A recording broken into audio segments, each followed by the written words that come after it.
Hey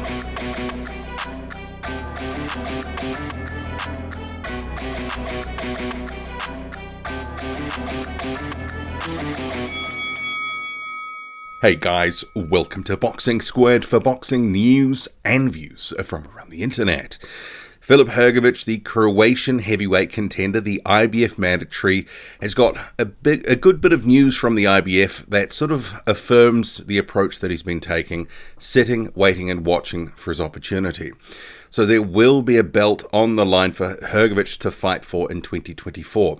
That'll be with or without the winner of Tyson Fury versus Oleksandr Usyk, because the IBF has ordered that if Usyk and Fury fight, which they will allow for, there will be no rematch that can be granted with the IBF belt on the line. So if they had a rematch, which it is understood that there is an automatic rematch, then Hrgovic will get a shot, and that would be against the next ordered contender.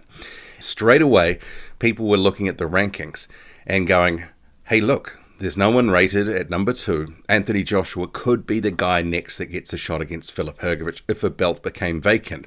But very quickly, people realized, well, there was a guy called Otto Wallin just a week ago fighting in an IBF eliminator with Murat Gassiev. He gets a split decision win. As you can see, his joy from getting the decision there. And it's likely that he will be elevated into that number 2 slot because it was an eliminator. So you've got a case of Filip Hrgovic potentially with Otto Wallin, potentially against the winner of Fury or Usyk, but basically the strategy of being, sitting, waiting and watching will pay off for him. Let's face it, Filip Hrgovic in recent years, he's co-promoted by Matchroom and also with the Sauerlands through Wasserman. He's been largely under-promoted, but they have had this one sort of strategy of going down the IBF, of just taking that sole approach.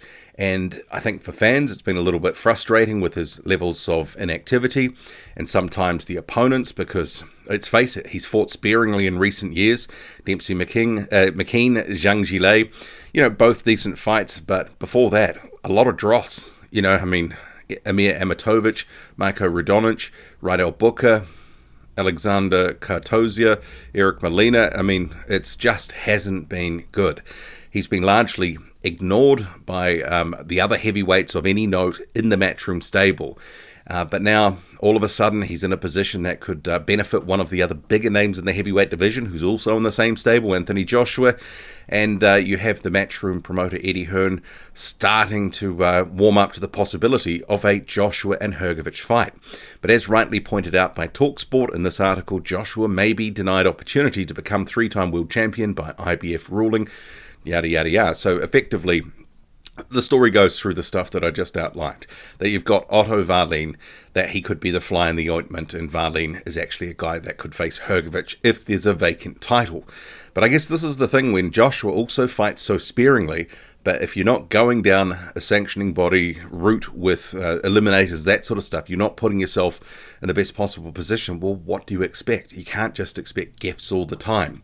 But I guess the thing is, though, well, if Hrgovic, is going to have to sit, wait and watch for a little bit while longer now, and he's just had this fight against Dempsey McKean back in August, you would think he would at least need one more fight ahead of what would be the title fight. Or is he just going to absolutely sit? If it's the case that he needs another fight, Joshua could actually, through Matchroom, could they look to make that fight? That would be a way for Joshua to get in and, legitimately try to wrest the mandatory away from Filip Hrgovic. Or there could be a case, well, Otto Wallin, if he's going to be elevated in the IBF rankings, which haven't been updated in a couple of months since August, you've got a situation, if he knows that Otto Wallin is going to be elevated, why wouldn't you target him? There has been plenty of talk before that Otto Wallin and Anthony Joshua could occur. Let's face it, that Jermaine Franklin tune-up, comeback warm-up, that was at one time thought to be Otto Wallin's fight. But obviously they went with Franklin in the end, a durable but relatively light punching heavyweight. And Otto Wallin is all those same things, except he's got better movement. And we saw against Murat Gassiev, he was just sort of popping that jab. Nothing huge was coming in. He did manage to hurt Gassiev in one round, but apart from that, it was all pitter-patter stuff for the most part, but very smart boxing. And we've just seen Anthony Joshua go 24 rounds with Oleksandr Usyk, another southpaw who can box and move, obviously at a higher level than Wallin. But does Joshua want to, try to exercise those demons of facing a southpaw mover? Or does he just want to try to go for a guy that's going to be more in front of him, a better style matchup probably in Filip Hrgovic?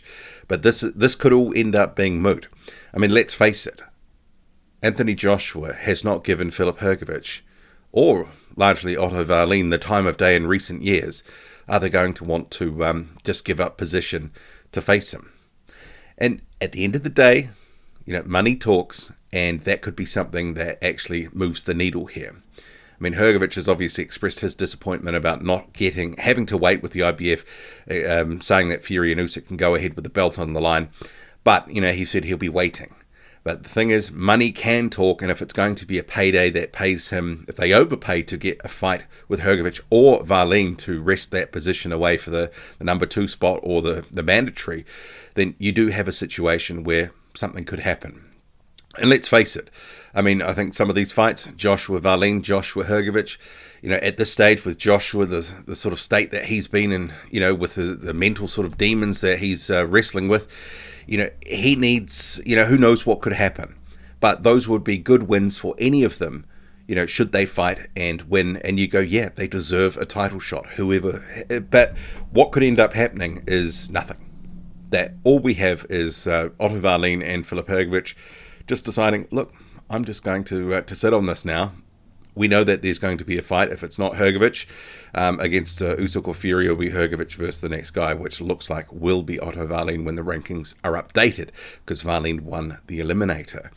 So Hrgovic, who's been largely under-promoted, has now got himself into a position where he's got a little bit of leverage, a little bit of sway, and if people really want to come after him with big money offers, and let's face it, it's not a given that Joshua would beat Hrgovic. I mean, it certainly would be a very competitive fight, and Hrgovic has got a good chin, he can punch himself, and Joshua, who knows really where he's at right now. But what do you make of this? Filip Hrgovic, gonna get his title shot in 2024. He's been pro since 2017. Largely, it's been a forgettable career to date for the most part, but he is going to get the title shot that he's been with a single purpose, dedicated to going after via the IBF route. Drop a comment loud and often. Hit like, hit subscribe. Follow me on Twitter. Boxing_squared. I'm out.